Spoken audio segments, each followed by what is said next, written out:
right. Hello, friends. Happy Tuesday. You're listening to Author's Best Friend podcast. I'm your host, Lauren, and I'm here today with my new bestie, Abby Greyson. Abby, what are you drinking? I am drinking a sparkling water. It is a unsweetened lemonade, and it's Spindrift, which is very yummy. Nice. How refreshing. Yeah. I am having a glass of red wine. So Nice. Cheers. Excited to chat with Cheers. you. I'm going to pop my can. There you go. Now we're officially getting started. Mm-hmm. Well, thank you so much for joining me today, and congratulations on your recent release of, so this is book number 2 in your Bake My Date with Love series. Is that right? Yes, that's right. Okay. And it's called I'd Never Date My Best Friend Again. Well, yes. Sorry. Mm-hmm. Book 3 is getting ready to launch, and so I'm already in book 3 mode. But yes, it's I'd Never Date My Best Friend Again. Yes, it's book 2. I'm getting, just based off of your book titles, that include things like My Brother's Grumpy Best Friend, Kissing My Best Friend's Brother, Rescued by My Brother's Best Friend, Never Fall for Your Brother's Best Friend. I take it that you like this brother's best friend's brother trope. I love those tropes. Yeah, it's a lot of, I find it really fun to know somebody forever and then realize that you have a thing for them or know you have a thing for them and then have it come to fruition. It's just a lot of fun to have your partner be family and have your family know them. It's a lot of fun too. If you think about it, when you're dealing with somebody like that, it's almost like a sibling relationship. Mm-hmm. So there's a lot of joking, there's a lot of teasing. So you can really do the bantering. It's just a lot of fun. Mm-hmm. Yeah. Yeah, I could see how those two would be difficult to write in different ways. Like my brother's best friend feels harder because you have stereotypical protective brothers and that probably wouldn't want their younger sister dating their friends. And then, but in some ways, my best friend's brother feels like that's what little girls kind of dream about, right? It's like, oh my gosh, we could be real life sisters. Yeah. Do you have an affinity for either one of those, or you think both are fun to write? I think both are fun to write. And it really depends too, right? Because you can sometimes have where the brother is overprotective and other times they're not at all. And the brother's best friend is more like a protective brother. Mm-hmm. There's a whole bunch of different ways to go with it. So it's just kind of letting your imagination take you on the ride. Mm-hmm.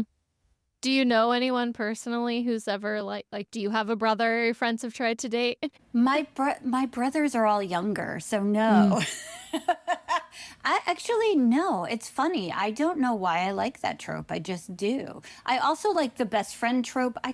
I kind of it's almost like it's forbidden. It's that forbidden aspect of it. So even if it wasn't somebody that was best friends or best friend's brother, or brother's best friends, it's just the forbidden aspect of it. And the best friend and the brother's best friend and the best friend's brother are just the easiest ones to put the forbidden on. Yeah, that makes sense. Kind of like we both know we're not supposed to, who's going to broach, who's going to take it one step further. Yeah, that makes sense. So I recently read the first book in this series, I'd Never Date My Brother's Best Friend. And I thought that plot was so fun. Awesome. Because they're old childhood friends, and one is a romance actor, and then Jessica, she's a thriller writer. And the thing I thought was so interesting is that, so it's a reverse Grumpy Sunshine.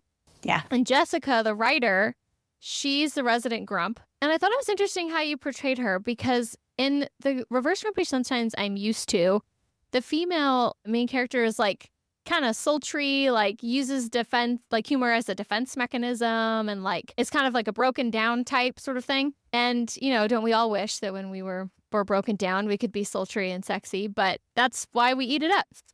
But to me, Jessica feels like an extension of her career. Yeah. Writing isn't easy, and creativity doesn't just flow naturally all the time. And so when you're in a flow and somebody shows up your front door with their nonsense, you're like, I was in the middle of something. Could you please go away? What do you want? And as a graduate student, I feel like sometimes my whole personality is just being grumpy about school and work and just complaining about, how hard it is. And so it felt very real and genuine that Jessica's grumpiness was just I'm trying to create something here and I can't focus on anything else. I'm having all these distractions and it's really frustrating me. But genuinely, I'm just really busy.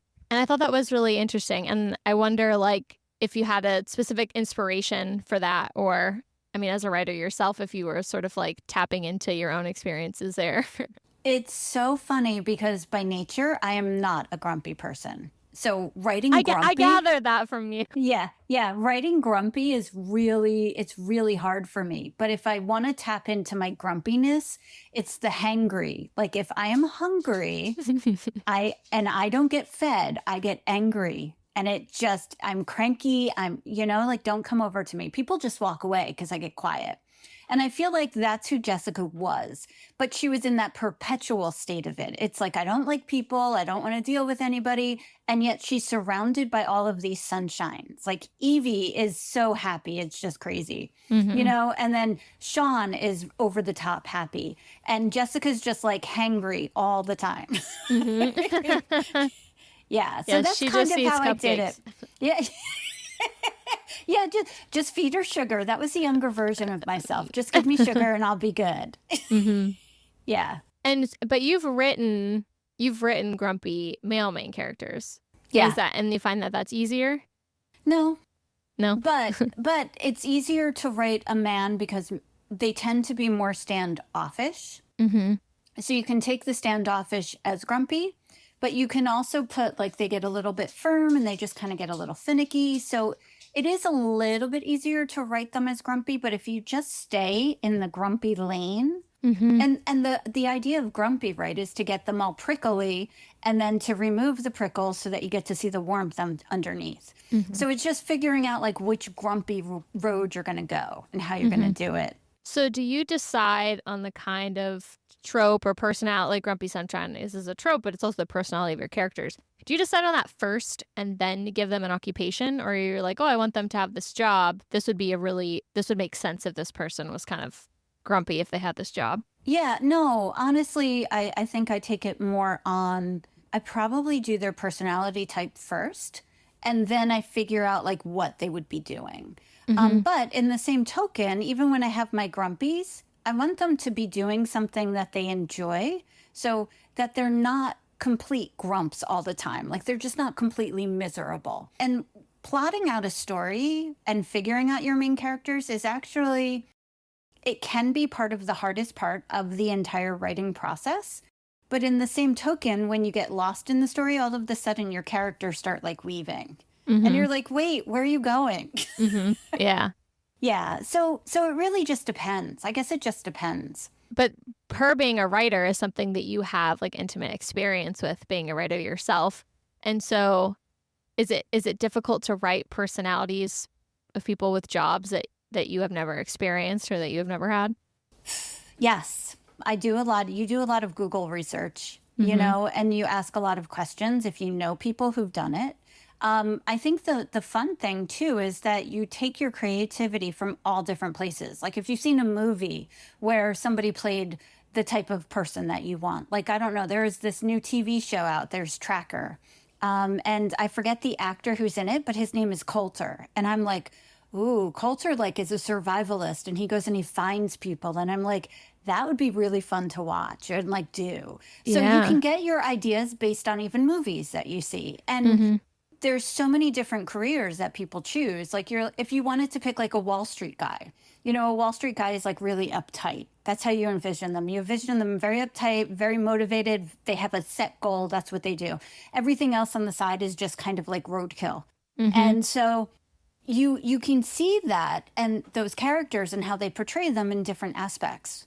Even if you've never done it before, like we've basically lived through all of these different type of careers without even thinking about it. Yeah, that makes sense. I think I actually have a hard time trying to picture a sunshine actor. Like, I guess romance actor like Glenn Powell, maybe I would imagine is pretty sunshiny. Or like Chris Pratt, I feel like smiles a lot and is very happy. But I feel like actors in general, like if I think about an actor, he's surly and like takes himself very seriously. So I feel like Sean's a little bit of an outlier there. Well, if you look at, I love Chris Pratt. Chris Pratt is one of my favorite.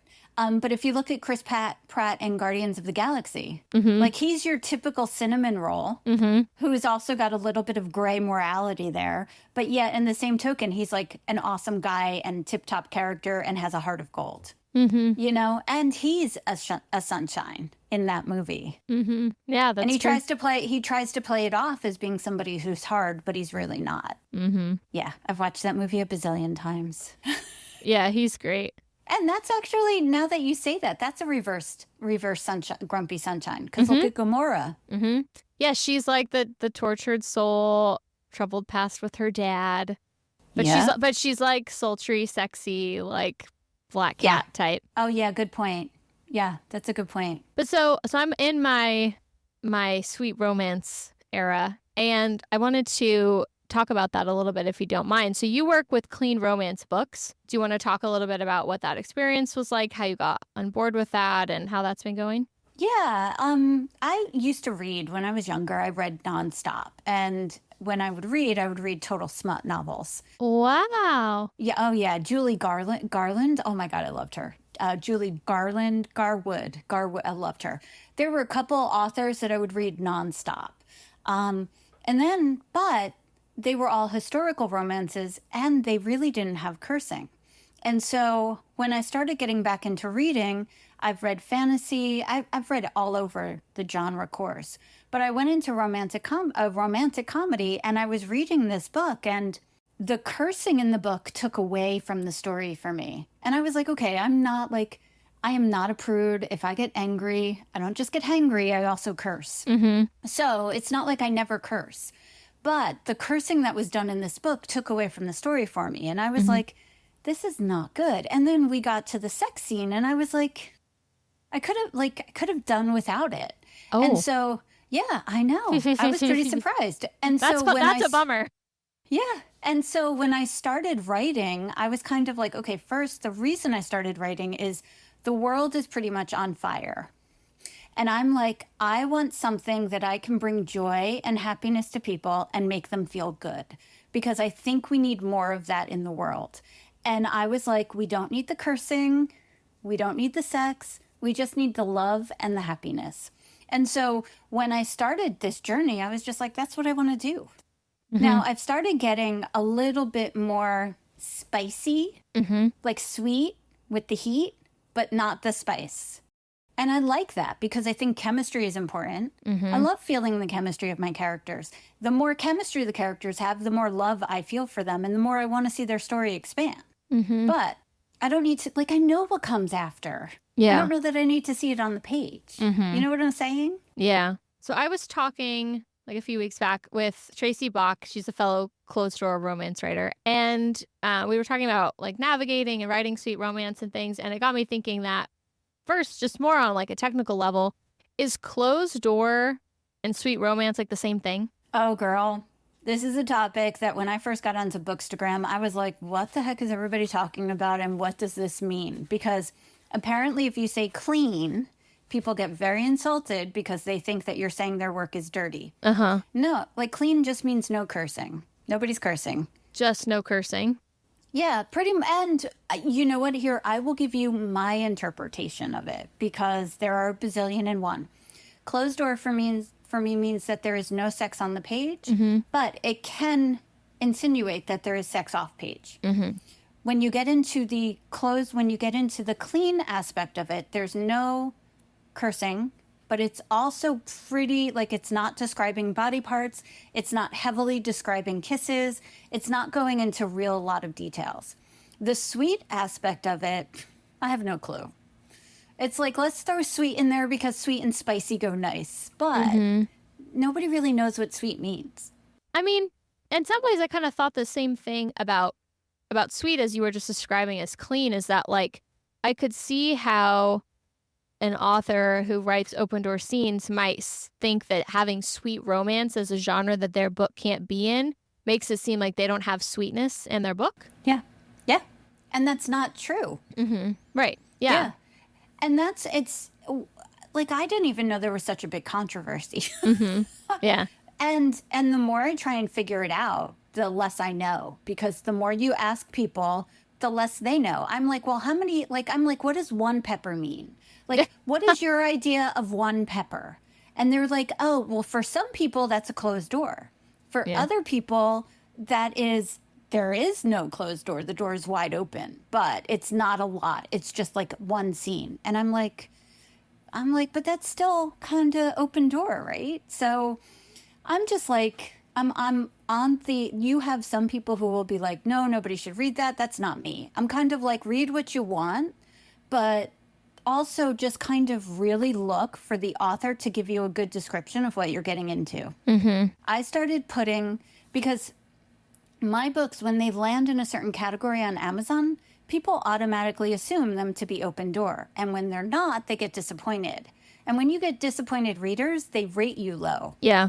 So I started putting, this is a kisses only sweet romance. And so if the author sets you up right for what you're getting into, you're not surprised, shocked, or disappointed. I see. Yeah, I think your covers are like the drawn characters feel similar to a lot of other type of like spicy type books. Like I'm thinking of, I can't remember her name, but she writes Why Chooses, and she always has like 3 characters drawn on her cover, and they're always like bright floral, like pinks and reds and blues and greens, like the very classic romance book palettes. And so I think when you Google Abby Greyson and you see all the covers, it just fits with that theme of like those type of books, so I could see how that would be the case. But I hear what you're saying. Like there have been books that I've read that have either the spice comes really quickly and then I feel sort of desensitized to even the relationship, or it's so frequent that you're kind of like, this doesn't do anything for me. Like I already read them doing this a couple times, and that's supposed to be, in my mind, the relationship. That's that's like the ultimate intimacy, is the coming together. Yeah. And if you're doing that multiple times, it's sort of like lost its effect almost. And there have been times where I was like, you read, maybe it's like the 3rd spicy scene in the book, and you're like, this feels kind of dirty now. I'm reading this and it's not even doing anything for me. Like I feel like I need to reset. Like, so I think there's just ways that you can navigate that while keeping the sweetness and keeping the intimacy of the relationship without sort of like rubbing it raw, I guess. Yeah. And aren't we reading romance to fall in love with people falling in love? If all they're doing is having sex, you're kind of like, dude, like, where's the story? Like, where's the story? If it's all about the on fire chemistry, how do you fall in love with that? Like, you don't. Yeah, to your point, you do feel dirty, and you're like, okay, I need to reset, because you're like, and also, I'm a slow burn girl. Like, slow burns are fun. You want to kind of be yelling at the characters and be like, kiss her already. Yeah. Like, come on. Like that really draws you in versus the hit 'em hard in the beginning. Yeah. I mean, I knew of like Harlequin romances. Like I knew those were things. Yeah. You always see them, like there's a little section at CVS or whatever where they have all those funny covers. But it was never really something that I read. Like growing up, I was like reading Magic Treehouse and Series of Unfortunate Events and Nancy Drew, and then I just kind of stopped reading when I got into being like a teenager, and then I started reading again as an adult. And I remember the first time reading a romance book, I read The Love Hypothesis because I'm a graduate student, and I was like, wow, like that, what a journey. Like I had never really, like, I loved reading and creativity as a kid, but to actually feel in my heart, like, strong feelings for the characters, I was like, wow. And then I was obsessed. And then I was reading and reading and reading and reading and reading. And then it was to the point where I was like, I just read about all these characters falling in love and all these intimate scenes. I can't really tell you anything about the book now. They're all starting to blend together and whatever. And I find myself having to like pace it out and do resets. And that's also what's been so great about the podcast, is that I have an opportunity, like people reach out to me, like maybe I wouldn't have been exposed to their books, and now I get to read them and really try to think more critically about what are these scenes doing for me as a reader, and how am I, what are the things that I actually like, what am I looking for in this, and so it's been fun to kind of dive into this more like sweet, clean, closed door, whatever we want to call it, romance era, to see all of the above. So that's kind of been an issue also, like in talking about this, there's been some perspective of like, I want to write books that my kids can read, or like there's this niche of like, we have these young adult books that are 12 to 18, but that's such a wide age range. And so the 12, 13, 14-year-olds kind of get left to hang out and dry because, these books are too advanced for them or it's not marketed well. And parents are just like, okay, well, then you can't read anything in this area. And like they deserve the fantasies too, they deserve the fairy tale. Yeah, and to be honest too, there are older generations that want to read love, but they don't want the the sex scene.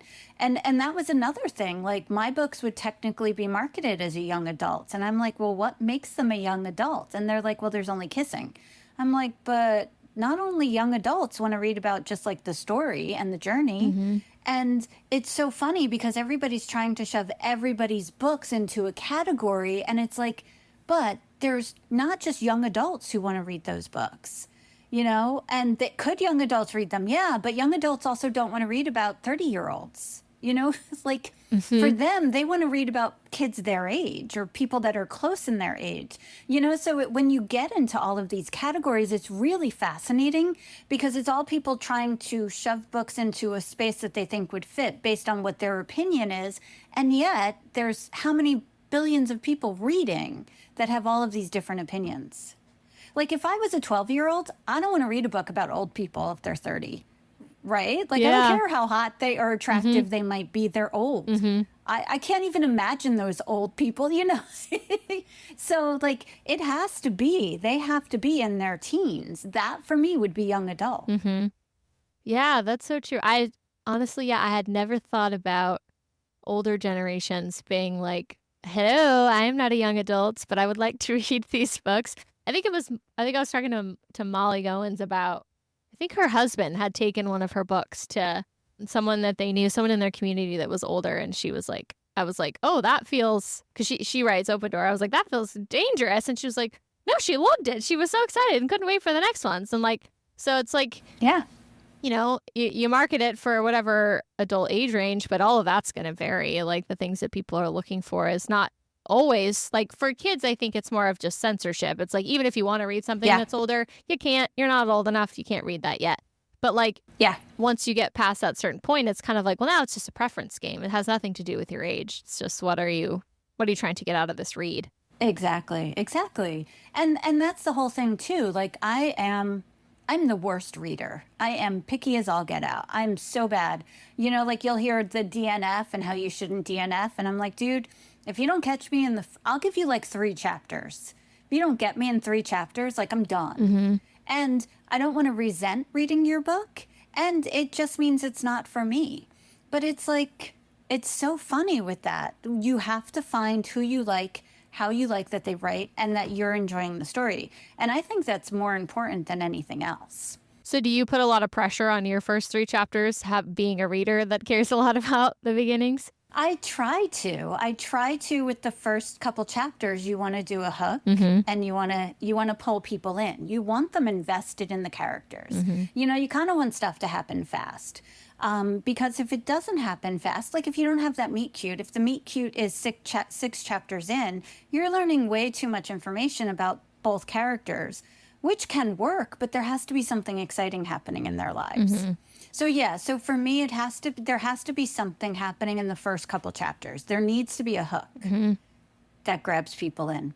However, I also write in present tense and doing the dual POV. For me, I feel like the dual POV gives me the perspective of both people, and that pulls me in faster than if it was just a third person or a first person. And past tense is not my favorite.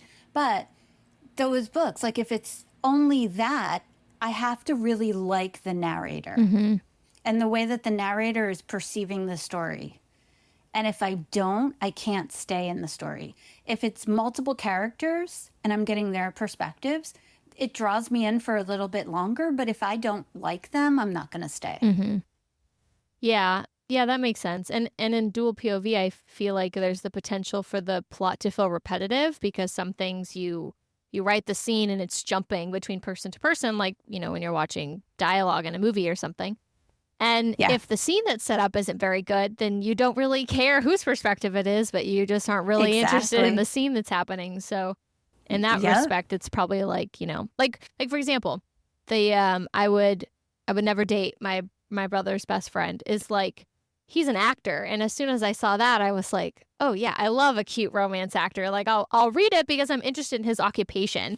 Yeah. And this whole like, I got to get away for a little bit. There's all this hectic drama and I'm going to go home and sort of like decompress. I was like, oh yeah, I'm here for it. You know, I'm interested in those perspectives and seeing how that plays out. But if you're just kind of doing, you know, like a job that isn't maybe like by nature of being an actor, your life's kind of exciting. And so if you have a job that's like, you know, like being a writer, you sit down and you just get down to writing. It's cool because you could tell stories about that, but like you kind of have to hook the person in with something or else it's just kind of like, okay, yes, they're writing and I get that. Yeah. And then you're like, that's boring. All the authors out there are like, that's what I do for a living and that's boring. Yeah, no, like you do.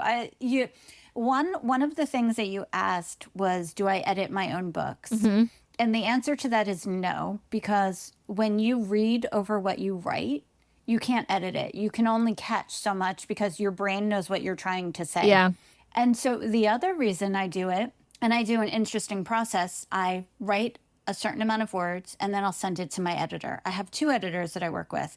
So I send it to the editor who's editing first and get her perspective on the first part of the story.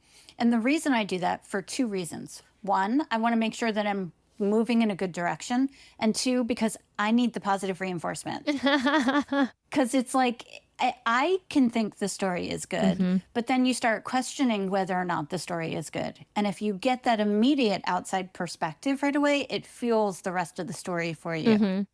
Have you ever gotten it's not working for me from that editor? Yes. Yeah. Yep. And I've asked for that. Like, I'm like, please be gentle, but definitely tell me if it stinks. Like, if it stinks, I don't want to publish it. Like, I'd Never Date My Best Friend Again. That book was finished and I was just like, it's not doing it for me. And I asked my editor, I was like, what do you think? I'm like, this is dragging, right? And she was like, yeah. She was like, we need to cut it somewhere and like snap it up. And I had to go back, and let me tell you, it was the hardest thing to do. I shortened it, I cut it, I did everything. I thought it was good, but you're always second guessing that after that perspective. And I sent it back to her and she was like, oh no, it flows really well. And so then it got published, and the entire time I'm expecting like horrible stuff because I was still second guessing the story. And luckily everybody's loving it, which is awesome. But yeah, it's really, when that happens, you can go back and you can fix, but you're always second guessing yourself. So is your second editor like your hard ass, like the one that comes in after you've gotten the positive reinforcement? They're both actual. Yes, she definitely tends to be. The last book I wrote, she was reading a section of it. I had the first editor go through it and she's reading the section and she comes back and she's like, I'm really hating Jamie in this chapter. Why is he being so mean? And I'm like, oh my goodness. I'm like, okay, well, Jesse loved it and you're hating it. And I'm like, now I'm second guessing. And then she comes back and she's like, no, I think it's a personal thing.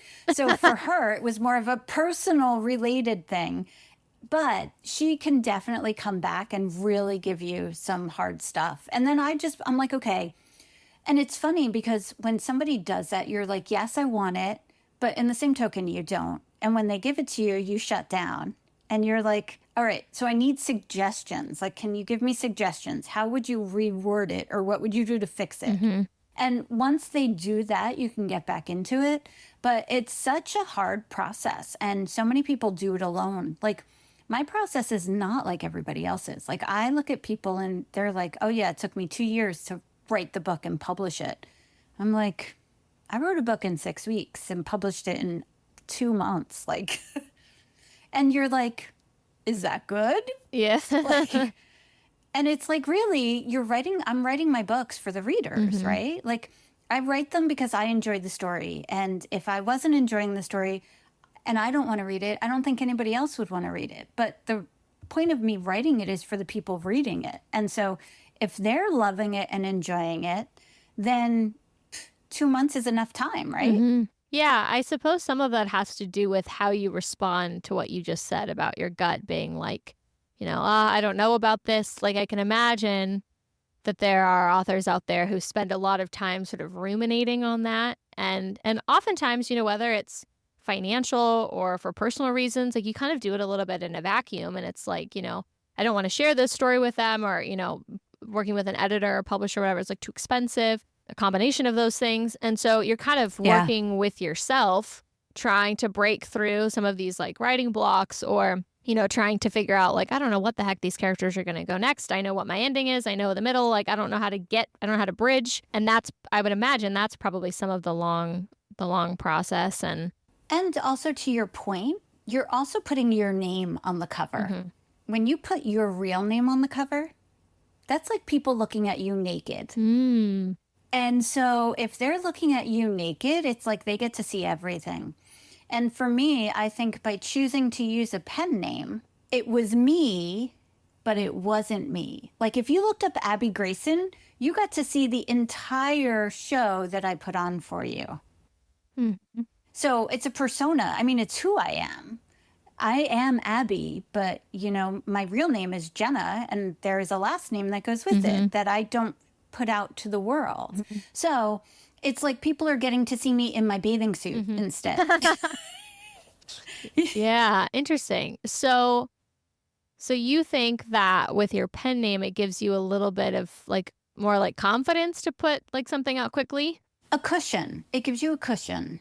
Like or a buffer. Like you have that buffer. When it's you and people start criticizing your work, you internalize it. When it's Abby, it's still my work, but it's not me. Yeah. It's writer Abby who has a job, not Abby who's has a life and doing things outside of writing. Interesting. Yeah. Yeah. And it was interesting. It was interesting for me to see the difference because I have published. I know we were chatting about this a little bit. I am a professional dog trainer and I have published dog training books under my name. Now, that's also my career. It's what I do. I've been doing it for 20 years. So, but even putting that out there and getting people's reviews back, everybody has really high expectations for how-tos. And so you take that more personally. But again, my profession is that. So I'm an expert in it. I trust my perception of it all. Romance is very different. That's more of a creative aspect of it. And the difference between publishing the two was just that it wasn't, it's my face. You see, it's my face. It's my face in my little picture. But it wasn't my face. And I don't know if that makes sense, but it's separate. It's the same, but it's not. And it's really fascinating. I give people credit who put their names on books. That's like scary. Yeah. Yeah, I can only imagine. I think in some ways like a pen name helps you have a clearer line because I think, writing these books, especially as it gets more and more common for people who never really wrote or didn't study this in college or just woke up one day and was like, I have all these ideas and I'd like to write them down. Like I could see how that kind of becomes a part of you and who you are. And there's not always a clear line. It's like not as much of an occupation at that point, I guess. It's not like you woke up and you're like, I'm going to be an author. It's more so like, I'm a dog trainer and I also write books. It's not like these are my two occupations. It's just kind of like this is something that I do. And a pen name, I think, helps draw a clearer line between all of that and all the feedback that you get from that and all those experiences with just like who you are on a day-to-day basis. Yeah, no, totally. And it's also funny because I'll see a lot of the readers and they'll be like, I thought of writing, but I've never written before. And I'm like, dude, if you're a reader, you're a writer. And the reason is you read so much. How many times have you read and you're reading and all of a sudden you think a thought and what follows after it is she said or she thought because you start thinking like a book. And I remember when I was in college, my English teacher had us write something and I wrote this whole 2 paragraphs and the 3 paragraphs were really, really good. I got an A on the paper just for those. But he read them out loud. I almost died. Oh my gosh. Yeah. And especially since I had a crush on the guy who was in the classroom and that was about him. So I almost died. But what it made, I know, right? But what it made me realize is that if you read enough and you read good writers, you can learn how to mimic them, and you can take that and you can put it into your own voice. It was a really, really interesting lesson. Yeah, that is really interesting. I think for me, I've said this a couple times on the podcast, which is that I consider myself a very creative person, but I need someone to uncork me, I guess. Like, it Yes. won't just start coming, but editing, like I'm working on Mina Miles' new book right now, and she's done such a good job of setting up who the characters are, and I've leaned so much into them that a lot of the editing is just apologies of like, I just added this little tidbit or this joke or this mini scene because I leaned into your characters so much and I thought that maybe this would be funny here. But like that would never, I could never sit down and write the characters that she wrote and get those things to come to me. It's like, I need you to set that up and then I can lean into it. And like, then I'm like, oh my gosh, I have all these ideas about somebody else's characters. Yeah. And to be honest, once you start, the characters become your own and then you just start going. Like, I love when my editors add parts because I'm like, ooh, that's really good. Oh, I wish I had thought of that. Oh, yeah, that totally makes it. With this book, the last book in the Bake My Day series, it's coming out at the end of July. It was supposed to be a Christmas in July, but then Liam and Penny, book 2, took a little bit longer. And so I got behind in the writing. So it's still going to be a Christmas in July. It's just on July 31st. But when I started writing this, what was fun was that all of the characters had actually already been established. You know, so Penny and Liam had their story, Sean and Jessica had their story, and Evie and Jamie showed up in all of the stories. So it was just about bringing everything together, and it was really a lot of fun to have them go. It was also interesting to do it from like Jamie and Evie's perspective, because when you're looking at them and they're kind of playing the side characters, they don't get the forefront. But when you're doing it and they have the forefront, it was really interesting. I had a lot of fun wrapping up the entire series in this book, but still keeping the focus on Jamie and Evie because it was their story. Yeah.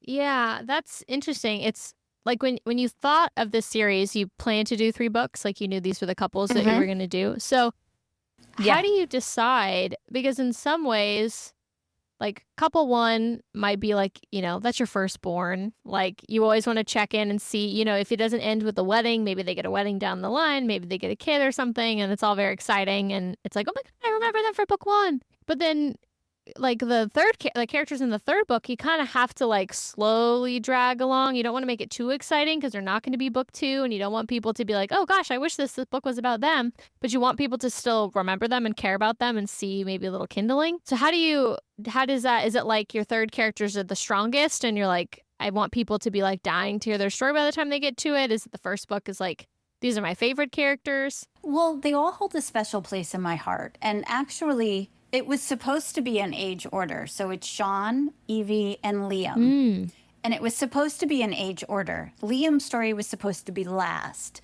But Evie and Jamie got too cozy. And I'm like, they're like happy already. Like, I can't write about them. Like, how do I write about? It's just going to be lots and lots of love and blah. It's like, that doesn't create any tension. That doesn't make a story. So I was like, sorry, guys, like, you have to break up. So I was like, all right, so we'll have the younger brother story happen. And then Evie and Jamie came in. And because I was doing like a Christmas in July type of thing, I was like, it takes place over a year. So Sean comes back, then him and Jessica are an item, then Jamie goes away, then Liam and Penny happen. And then by the time we come back with Jamie and Evie, it's about a year that's gone by. And so Sean and Jessica are getting married. So it's all about forced proximity, bringing them together and having them be like, you know, Jamie realizing he was a jerk and he made a mistake, and Evie now being angry. And Evie's not angry because she's sunshine. So it was, and then also bringing everybody else into the story because they're all parts of it. You know, and it was kind of like, it was almost like coming home. You know, I'm trying to think of a movie, or even, you know what, I loved Guardians of the Galaxy 1. Guardians of the Galaxy 2 was good. I was not a crazy fan of Guardians 3. But I'm trying to think of like if I can relate something that I've really enjoyed and come back to, and you want to see like all of the characters end up happy. And so what was funny with Jessica and Sean is that everybody was like, the epilogue was too short. Like, what happens? And I was like, there's a book 2, Yeah. guys. And there's a book 3. Like, don't worry. But everybody was like, what happened? They just got engaged. It was like they finally kissed and it was over. Yeah. And I was like, cliffhanger, kind of. So that yeah, it was really like coming home. And I'm trying to think. And the only thing that's coming into my head right now is like Little House on the Prairie. You know, like you can sit down and watch that and it's just like kind of coming home. And you get to see, once you get to know the side characters and the side characters had to take over because everybody was grown up, you could see all of it and it was like coming home to it. Yeah, that's so beautiful. I like the way you put that. So in addition to writing and dog training, you also are working on graphic design. Is that right? You design all your own covers? Yeah, I forgot I do that, but yes, I do. Yeah, I design all of my own my covers. Yeah, I like the creative aspect of it. I mean, granted, it's all creative, but the cover design kind of feels like a stress release. You know, like you're not thinking so much. You're just moving. You know, figuring out stuff that fits, figuring out fonts that you like, how to make it all work in the cover. And then also, too, I love using other covers that I like as my examples. And so it becomes all about kind of copying them, but creating my own version. Yeah, I forgot I do my covers. Well, you have a very nice theme going on. So how did you establish, like, how did you start drawing characters? I feel like that's really hard. Well, one, I don't draw them. I go to... Where do I go? I haven't gone. Deposit photos and I get graphics. Okay. And so a lot of the graphics come with blank faces, but I actually found somebody on Fiverr who draws the faces. So he'll put the faces in there for me. Okay. And I use those faces, but then I'll change the colors of the outfits and I'll make them fit. And yeah. I see. Because I was say faces are very hard. Oh, yeah. And your faces on your book covers are always so cute. So thanks. Yeah, and I mean, you know, the no face thing is popular, but they just kind of creep me out. I'm like, I get the idea that you're supposed to imagine it, but all I see is a blank face. Yeah. Yeah, it's tricky. Like, in some ways it's better for me, at least in my own personal opinion, if you tell me on the page what they look like, and then I can kind of use my own thing. But like, I've been reading books on Kindle recently. I find myself, like, I know what the cover looks like, but I find myself reading and then a scene happens, like, you know, they're doing something and I'm like, I wish I could see what they look like in this moment. So I'll go, you know, exit out of Kindle so I can see the cover or whatever. And I'm like, no, that's not how they look in my mind. That's not them. Because I lost it a little bit, you know, like I mean, it's hard to write on the page and then get it to match exactly. But in some ways it's just like, it's okay. You could give me a very cute, like, fun cover and you don't have to put characters on it and just tell me what they look like and my mind will just make it up for you. Yeah. I just like the looking at something. But the bottom line is I go into the book and I lose myself. If the writing is good, if the story is good, I can lose myself in who they are. And then even if they never fully describe their face, I have an image of what my attractive person is like and what they would look like and what they would be doing. So, you know, it's really interesting how our mind works for ourselves. You don't need that picture.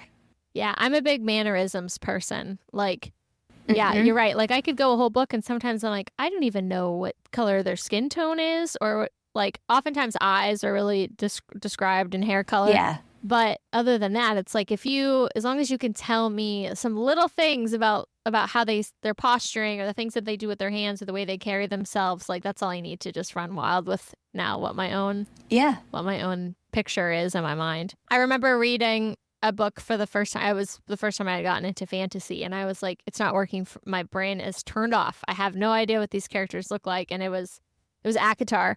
And Sierra got me to read it and she was like, you can't Google anything because it will ruin it. Like, you can't look at stuff. Just ask me and I'll send you pictures to show you what they look like.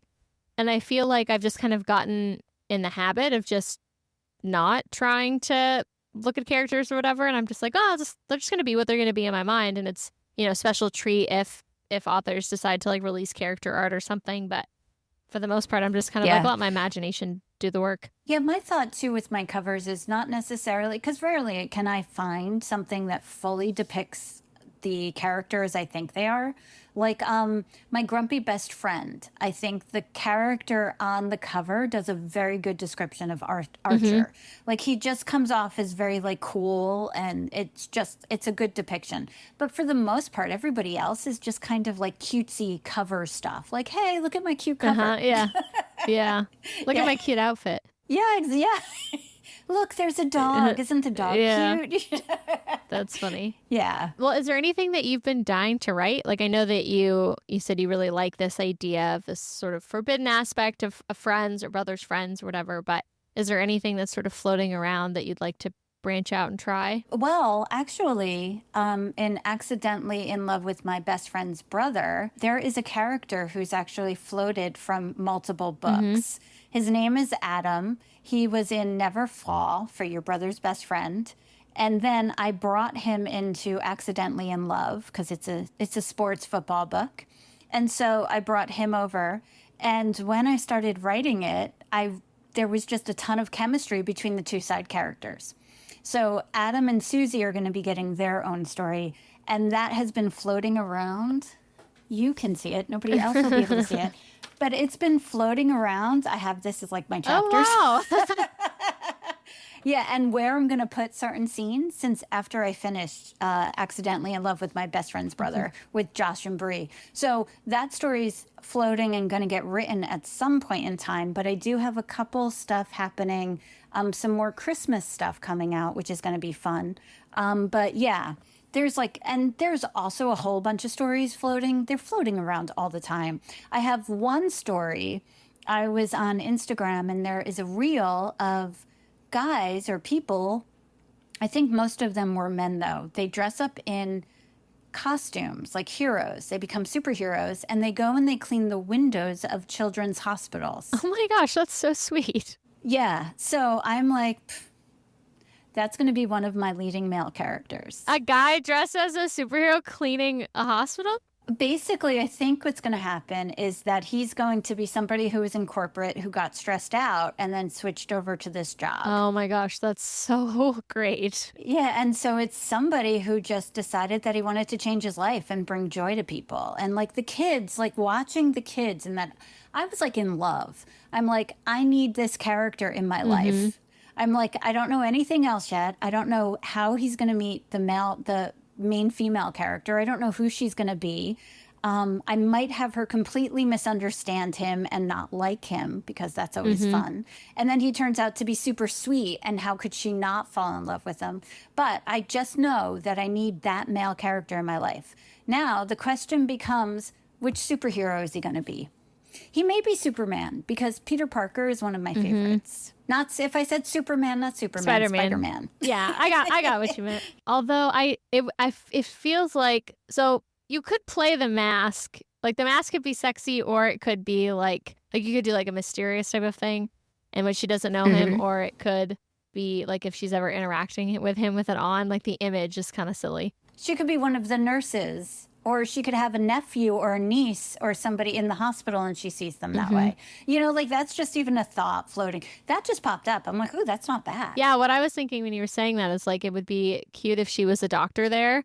And so she's like kind of annoyed by him because she's like, I don't know, trying to put in an IV or something in a kid. And he's just like, no, we have to wait till Spider-Man gets here. Like, he'll make me feel so much better. And she's just like, oh, this guy, like. Yeah, but honestly, I think the doctors would actually appreciate them, because the kids are they're so sick. Yeah. Yeah. That's such a cute idea. Yeah, thanks. Yeah, I saw it. I was like, I need this man in my life. Like, I was like, who can't love one of those people? Like, seriously. They get dressed up in costumes for kids. Yeah, that's cute. And they're up in high buildings, so that's dangerous, and they're in costumes. I wonder if it was just like a community of window cleaners that are like, we could jazz this up a little bit. Like, we could make this fun for everyone. Yeah. Yeah. I wonder how they started doing that. My cousin is actually a corrections officer, and they got together and did fundraisers. And one of their fundraisers is they would dress up in superhero costumes, and they would go and they would hang out at different locations and have kids come and see them. So this is something that people do all over. That's awesome. That's really cool. Well, I'll keep my eyes out for whenever that that circulates. See Yeah. see what you end up Yeah. landing on for your female main character. This was so nice chatting with you. Before we sign off, I wanted to point out that July has 5 Tuesdays, which means that we only get 2 episodes of ABF in 5 weeks, which is just simply not acceptable. And so we're going to be releasing a mini bonus episode in the first week of August. And this mini episode is dedicated to sort of this idea of a fall writing slump. So after a busy and productive summer, life comes flying at you in the fall, and it can be hard to stay motivated and be good to yourself. And so we invited a book coach to come on and share some tips about combating writing blocks and staying mentally healthy in your writing journey. So everybody keep an eye out for that. But with that, thank you so much, Abby, for chatting with me and sharing your journey and all your perspectives on the clean, sweet, closed-door romance space.